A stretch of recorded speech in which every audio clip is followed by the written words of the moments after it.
Back नाज़रीन, programme में बात हो रही थी ब्रेक से पहले 190 मिलियन पाउंड केस का जो फैसला है वो आ गया है। बानी चेयरमैन और बुशरा बीबी को सज़ा सुना दी गई है और इस हवाले से हम ये डिस्कस कर रहे थे कि फ़ैसला आने के बाद जो मुज़ाकरात का सिलसिला जारी है वो तो कहीं न खुदा न खास्ता तातल का शिकार नहीं हो जाएगा, लेकिन उस हवाले से बानी PTI का कहना है कि हम मुज़ाकरात जारी रहेंगे, जबकि हुकूमती तरफ से भी यही कहा जा रहा है कि मुज़ाकरात जारी रहेंगे। मुज़ाकरात का जारी रहना भी ज़रूरी है, चूँकि पाकिस्तान के अंदर अदम इस्तेहकाम का मामला, अदम इस्तेहकाम की वजह से माशी अदम इस्तेहकाम भी आ रहा है, जिसकी वजह से ऑलरेडी चूँकि हम कर्ज़ों के बोझ तले दबे हुए हैं, तो पाकिस्तान के अंदर सियासी इस्तेहकाम इस वक्त की अहम तरीन ज़रूरत है। इसी हवाले से बातचीत का सिलसिला दोबारा शुरू करते हैं। तो राना अरशद साहब, ये अपोजिशन की तरफ से कहा जा रहा है, एतराज़ किया जा रहा है कि मरीम नवाज साहबा ने कह दी है कि ये जो अलकादर ट्रस्ट की यूनिवर्सिटी है ये मेरे अंडर आ गई है। हालांकि वो कहते हैं कि अगर ये हो भी तो ये फेडरल के अंडर होगी, कैसे आ गई हुई है? इस हवाले से आपका क्या कहना है? मैं ये अर्ज करना चाहता हूं कि जब एक चीज पंजाब में होगी तो जी। वो पंजाब का चीफ मिनिस्टर वो चीफ एग्जेक्टिव है। अगर वो पेशावर में होगी तो वो खैबर पख्तूनख्वा के चीफ मिनिस्टर गंडापुरी साहब हैं। तो ये इस लिहाज से आईनी तौर पर जो सरबराह होता है, तो वो जब मरियम नवाज साहब तो आज भी स्टूडेंट्स में जी। लैपटॉप और स्कॉलरशिप तकसीम कर रही थी और वो क्रॉस दी बोर्ड कर रही थी। इसलिए मैं अर्ज करना चाहता हूं कि मरियम नवाज साहबा ने ये नहीं कहा कि मेरी जाती मिल्कियत में आ गई है, वो उनके उन्होंने सूबे कहा में मेरे आ अंडर आ गई है। जी अंडर। तो वो जी। एज ए चीफ एग्जेक्टिव वो पूरा पंजाब में उनका एक रोल है वो प्ले कर रही हैं। और मैं अलवी साहब अर्ज करूंगा कि जैसे कुरम डिस्ट्रिक्ट है वो खैबर पख्तूनख्वा में है, और वहां आज भी जो काफिले खुराक के जा रहे थे उन पर फायरिंग होती है, उनको रोका गया है, तो वो रिस्पॉन्सिबिलिटी वहां के चीफ मिनिस्टर की है, गंडापुरी साहब की। जी। वो भी नहीं निभाते, वो भी हमारे खाते में डालने की कोशिश कर देते हैं। इसलिए मैं कहना चाहता हूं कि हम अपना रोल प्ले कर रहे हैं। और ये 190 मिलियन पाउंड जो है, जी। अगर ये रिकवरी ना होती और अल कादर ट्रस्ट के नाम पे जमीन ना आती, उसके बेनिफिशियरी नियाजी साहब और उनकी मोहतरमा जोजा साहबा ना होते, तो जी। सजा नहीं मिलनी थी। यहां तो ये सब कुछ होता रहा कि राणा सनाउल्लाह खान पर 16 किलो हीरन डाल दी जाती है, फिर एसर इकबाल पर सिटी स्पोर्ट्स का केस बनाए जाते हैं, फिर जी। ख्वाजा साद रफी साहब के जाती प्लाट का बहाना बनाकर उनको 1.5 साल दोनों भाइयों को गिरफ्तार किया रखा। आज क्योंकि जो रिकवरी हुई है, जी। आज वो रंगे हाथों पकड़े गए हैं। जो शहजाद अकबर कहता था कि ये लिफाफा बंद है, तो वो उस वक्त से लेकर आज तक सवालिया निशान है। हमने कोई बिलियन ट्रीज की बात तो नहीं की कि जी। जो 8 अरब के करीब खैबर पख्तूनख्वा के दरख्त लगे थे और वो खा दिए गए। फिर वहां पर जो पिशावर मेट्रो बस का हाल होता है, शहबाज शरीफ नवाज शरीफ की क्यादत में तो लाहौर, जी। इस्लामाबाद और मुल्तान 3 मेट्रो बस बनती हैं सही। 100 अरब में।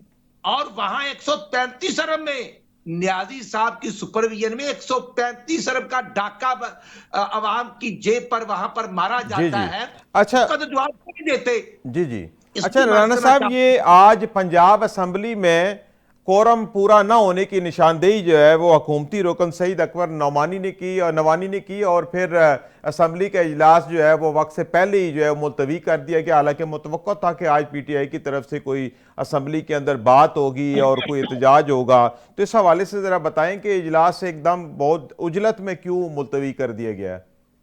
नहीं, अली साहब, मैं क्योंकि खुद चीफ विप हूं पंजाब असम्बली का। जी बिल्कुल। आज आज 2 बजे जुमातुल मुबारक था, बिल्कुल ऑन दी टाइम स्पीकर साहब 2 बजे अपनी चेयर पर बैठ गए थे, हमने शुरू कर दिया। जी। और ये भी एक तारीखी बात है कि अजलास का टाइम पे शुरू होना। और ये बात दोनों साइडों से, जी। मुझे भी और जो चीफ व्हिप PTI से राणा शहबाज साहब, उनको 2 दिन पहले भी कहा गया था और उन्होंने भी डिमांड की थी कि टाइम पे इजलास शुरू हो। जी। देखना ये है जी। अली जी। साहब, अगर अपोजिशन संजीदा होती, जी। उनके 100 के करीब मेंबरान हैं, तो वो तशरीफ लाते ना। जी। वो तो 20-25 लोग थे। लेकिन आज और वो आज हुकूमती बेंचों पे ना बहुत कम लोग थे। आपके पास क्या नहीं, खबर है? आप तो खुद चीफ वेब हैं। जी मैं अर्ज करता हूं, जब अजलास शुरू हुआ तो हम तो देखना 20-25 लोग थे। जब कोरम पॉइंट आउट होता है, अपोजिशन का तो एक मेंबर भी नहीं था। अगर वो संजीदा होते तो वो जरूर आते। वो जी तो हीले बहाने बनाकर दाएं बाएं खुद ही वक्त पास कर रहे थे जी और खुद ही इस तैयारी में थे कि हमें कुछ नहीं करना।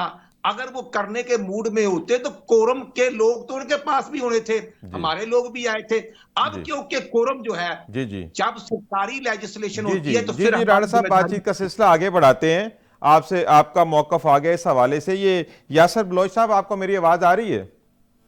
जी जी भाई, आवाज आपकी आ हाँ रही जी बलोच साहब, आज ये जो फैसला आया है 190 मिलियन पाउंड के केस का, और बानी चेयरमैन को 14 साल और कैद और 10 लाख जुर्माना, और इसी तरह बुशरा बीबी को 7 साल कैद और 5 लाख जुर्माना की सजा सुनाई गई है, तो इस हवाले से पीटीआई जो है अब क्या क्या मौक़िफ़ इख्तियार कर रही है? कोई एहतजाज होने जा रहा है? और मुज़ाकरात जो चल रहे हैं हुकूमत के साथ, उसका तीसरा दौर भी कल हो गया है, तो ये जो सजा आज सुनाई गई है, इसका कोई मुज़ाकरात के ऊपर असर पड़ने वाला है?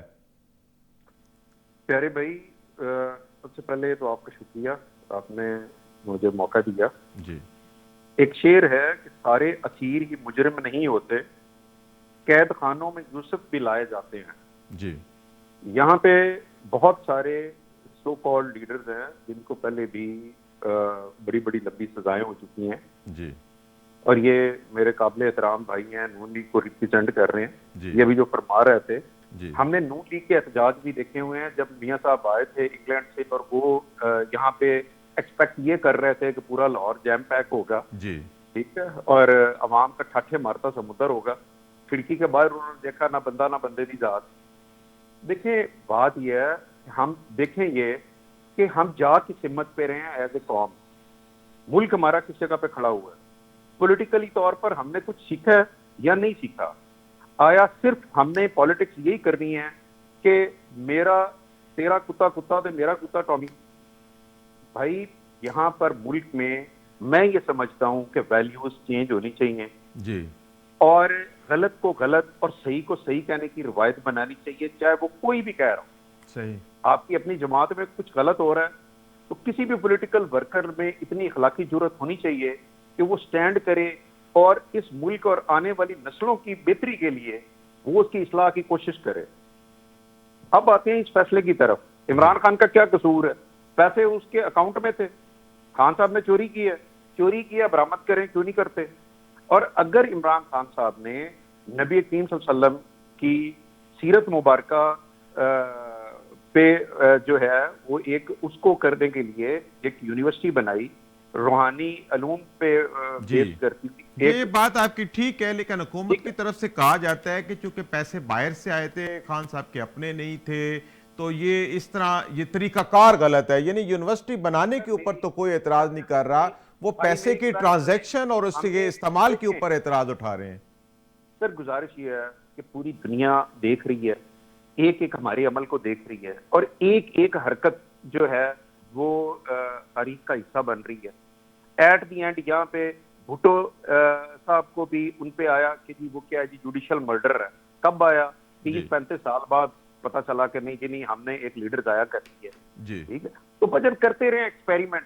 अगर इन एक्सपेरिमेंट से इस मुल्क की बेहतरी होती है तो कैरी ऑन, लेकिन मैं नहीं समझता हूँ। और हमारे लिए ये फख्र है कि ये 100 रुपया इस सारे मामला, सारी भाग दौड़ के बाद भी खान साहब पे नहीं साबित कर सके। कर सकते होते तो ये जरूर सामने लेके आते। जी ठीक है। अच्छा राना आर्चर साहब, ये इस वक्त जैसे पहले भी मैंने अर्ज की कि सियासी अदम इस्तेकाम जो है वो हमारे माशी अदम इस्तेकाम की तरफ ले गया है। मुल्क के अंदर सियासी बदअमनी है, मुज़ाकरात चल रहे थे, लेकिन बीच में फिर ये मामला आ गया, और खुदा न खास्ता पीटीआई की तरफ से दोबारा कोई एहतजाज और ऐसा मामला होता है तो हम फिर दोबारा सियासी बदअमनी और माशी बदअमनी की तरफ चले जाएंगे। तो हुकूमत इसको चीज़ को ज़ाहिर समझ रही होगी। हुकूमत की तरफ से कोई अब आगे क्या प्लान है कि किस तरीके से मुज़ाकरात को लेके चलना है? अली साहब, बिल्कुल मुज़ाकरात हो रहे हैं। जो कल नशिस्त थी उसमें ये बात डिस्कस हुई थी, और बिल्कुल पीटीआई के मेंबरान ने भी यही बात की थी कि जो भी अदालती फैसला आएगा उसका इन मुज़ाकरात पे असर नहीं पड़ेगा। जी। और ये मौक़िफ़ मुत्तहदा अपोजिशन की तरफ से भी था और मुत्तहदा गवर्नमेंट का तरफ से मेंबरान का भी यही था। सो माय पॉइंट इज के ये खुश आइंद बात है, जैसे ये एक कोर्ट का फैसला है, ये हाई कोर्ट में चैलेंज होगा, फिर सुप्रीम कोर्ट में जाएगा, बिल्कुल ये उनका राइट है और इसमें कोई दो राय नहीं। लेकिन मेरा सवाल ये है कि आया ये मेरे बलोच साहब बहुत प्यारे भाई हैं, जो नमल यूनिवर्सिटी है वहां पर भी बिल्कुल इस्लामी तालीमात होंगी, कोई जी पाबंदी नहीं। जी और 4.5 साल में पंजाब में गवर्नमेंट रही तो कितनी यूनिवर्सिटियां इस्लाम के नाम पे बननी चाहिए थी, फेडरल में कितनी बनी। मैं समझता हूं कि बात करने पर तो कोई इतराज नहीं, लेकिन जब मियां शबाशी साहब जाते हैं उम्रे की अदायगी के लिए, 7 फीमेल मेंबर जी भी थे, तो रोजा रसूल पर जिस तरह आवाजें लगाई गई और जिस तरह शेख रशीद साहब और उनके भतीजे वहां पर पहले से मौजूद थे, फिर वो लोग पकड़े भी गए, सजा भी हुई, तो मैं समझता हूं थोड़ा सा हमें चीजों को, एविडेंस को जरूर हकीकत में रखना चाहिए। हम सब मुसलमान हैं, हम सब कलमा गो हैं, हम तो सोच भी नहीं सकते। अब देखना यह है कि 190 मिलियन जो है उसकी रिकवरी कहां से हुई है, हम्म वो खान साहब का क्या लेना देना था। और जब रिकवरी हो गई है, जब कोर्ट में साबित हो गया है, तो सजा हुई। अब सजा के बाद मैं समझता हूं कि ये इनका राइट है, ये आईनी तौर पर इसको एपलेट कोर्ट में चैलेंज करेंगे। और जी अगर ये समझते हैं बेगनाई है, कुछ रसीदें हैं, तो वहां दिखा दें, हमें कोई इतराज नहीं। यहां तो जो वतीरा था, साकिब निसार साहब ने जो रवायात कायम की जी जी कि एक प्राइम मिनिस्टर ने बेटे से तनख्वाह ली और उनको फारिग कर दिया गया, जी जी, यहां ये पर तो तो ये बात आपने रवायात पहले भी है। की, ये तो और सियासी मुकदमात की तारीख और पाकिस्तान में बहुत मैं पुरानी बोलना है। चाहता हूं कि जी जी हम हकायक पर जी चीजों को देखते हैं, हम मुज़ाकरात को कामयाब करेंगे। जी और बिल्कुल बिल्कुल हम चीजों को देख रहे हैं। ये मियां मोहम्मद नवाशी साहब की भी डायरेक्शन और खास यही है, प्राइम जी मिनिस्टर की भी। और जो सरदार याद सादिक साहब है, उनका रोल बड़ा जी पॉजिटिव बिल्कुल, है। उनका बड़ा पॉजिटिव रोल रहा है, इसमें कोई शक नहीं है। जी यासर बलोच साहब, आप कुछ कहना चाह रहे थे? सर, गुजारिश ये है कि जब तक इस मुल्क में सुपरमेसी ऑफ लॉ नहीं आएगी, जब तक हम कुछ चीजों को वजह नहीं करेंगे, सही, आप यकीन करें कि हम एज ए नेशन आगे नहीं जा सकते। यहाँ पर जब तक हर इदारे का रोल जो है वो एक वजह नहीं किया जाएगा, और अलमिया ये रहा है हर दौर में कि हमारे जितने भी सियासी जमातें हैं और जी उन सियासी जमातों के वर्कर हैं, जी वो सिर्फ अपनी लाइन, अपने उसको टो करने के लिए वो हमेशा से जो है वो ऐसे ही मामलात में इस्तेमाल हुए। अगर तो सियासी लोगों ने भी कुछ सबक सीखा है, जो कि मैं समझता हूं उनको सीखना चाहिए, जी बिल्कुल, जरूर तो सीखना चाहिए। हमें बहुत जी सारी चीजों को जो है वो देखना पड़ेगा। और जहां तक ये बात कर रहे हैं कि रोजा रसूल सल्लल्लाहु अलैहि वसल्लम पर मियां शहबाज शरीफ साहब तशरीफ ले गए, तो वहां पर कुछ हुई, देखें बात यह है कि उन वहां पे जो भी मॉब था या लोग थे, हर जगह पर जाके खान साहब तो नहीं किसी के कान में कह रहे कि भाई आपने अभी फलाने बंदे ने आना है तो ये नारा, ये तो आपने अपनी खुद इज्जत और आपने अपनी चीज कमाई होती है जो पब्लिक से आप फेस करते हैं, जी ठीक है ना। आप वो काम करें कि पब्लिक आपको लाइक करे, जी पब्लिक बिल्कुल, आपसे प्यार करे। सही बात। आपने कितनी दफा कहां कहां पर आजमाना है, और उस पब्लिक के फैसले को अल्टीमेट आप कब मानेंगे, ठीक है। रह की बात रसीदों की, तो हमारे लीडर ने बानी पाकिस्तान तहरीक इंसाफ इमरान खान साहब ने, उन्होंने तो रसीदें जब वो क्रिकेट खेलते थे वो भी निकाल दी थी। जी एवन फील्ड अपार्टमेंट्स की रसीदें नहीं निकल सकी अभी तक, जी ठीक जी है ना, जहां से ये सारा सिलसिला शुरू हुआ। जी मेरा राणा साहब बड़े भाई हैं, काबिल एहतराम है, मैं हर उस पॉलिटिकल वर्कर की जो सेल्फ मेड है मैं इज्जत करता हूँ, सही, और करनी चाहिए, जी ठीक है? बिल्कुल, और जरूर मैं करनी समझता हूँ कि जी। हमें हमारे मुल्क में जो है वो ये चीजें क्लियर करनी पड़ेंगी कि आगे हम इस मुल्क को लेकर कैसे चलना है। जी बिल्कुल ठीक है। मुल्क को आगे लेके चल रहे हैं राणा साहब, मुल्क को आगे लेके चलेंगे, हमारी सियासी अमांगी हो गई, इदारों की बात जैसे यासर बलोच ने की है कि इदारों को जो है वो अपना किरदार अदा करना चाहिए, इसके बगैर हम आगे नहीं चल सकते हैं। तो इसी हवाले से बातचीत का सिलसिला चल रहा था। आज आपने प्रोग्राम में ये डिस्कस किया कि 190 मिलियन पाउंड का केस का फैसला आ गया है और इस फैसले के बाद पाकिस्तान के जो सियासी हमांगी के मसाइल हैं, जो मुज़ाकरात चल रहे हैं, उस हवाले से अब आगे क्या मामला चलेगा और ये किस तरफ के जाएंगे। और दोनों तरफ से यही कहा जा रहा है कि फैसला आने के बावजूद भी जो है वो मुज़ाकरात जारी रहेंगे, मुज़ाकरात का अमल नहीं रुकेगा। अगर मुज़ाकरात का अमल नहीं रुकेगा तो ज़ाहिरी बात है फिर हम सियासी तौर पे आगे जाएंगे, माशी तौर पे आगे जाएंगे। तो इसी हवाले से बातचीत का सिलसिला जारी था। मैं अपने मेहमानों का बेहद मशकूर हूँ। प्रोग्राम का जो वक्त है वो अपने इख्तिताम को पहुँच रहा है। मैं अपने मेहमानान गिरामी लियाकत बलोच साहब, राना अरशद साहब, अज़हर सदीक साहब और यासर बलोच का बेहद मशकूर हूँ जिन्होंने वक्त निकाला और प्रोग्राम में शामिल हुए। नाज़रीन, अपने मेज़बान सईद अलवी को इजाज़त दीजिए। अल्लाह हाफिज़।